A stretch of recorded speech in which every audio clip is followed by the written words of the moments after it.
pinakamahirap sa lahat pagkatapos na ipinahayag ni Pacman sa Seconds Out na gusto niya makipagsagupaan sa isa sa hard-hitting world champion sa boxing. Ayon nga kay Pacman, quoted po natin yan mga kwento mula sa Seconds Out na news article. Sinabi ni Pacman na maaari niya labanan ang sinuman kahit pangaraw itong si Gervonta Davis at bultang sinabi ni Pacman hindi siya natatakot sa kahit sinuman.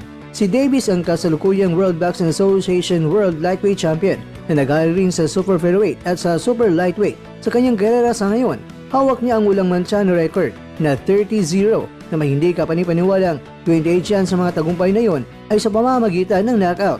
Kabilang ang huling laban niya nang winasak niya si Frank Martin sa ika-8 round noong Hunyo sa nakaraang taon. Pero mga kakwento, mukhang malabo ang laban sa pamamagitan ng tangkiat ni Pacman, lalo na nakahanay na si Davis sa kanyang susunod na laban dahil muli niyang dipensahan ng kanyang world title laban yan kay Lamont Roach ngayong Marso at kinumpirma din ng kampo ni Mark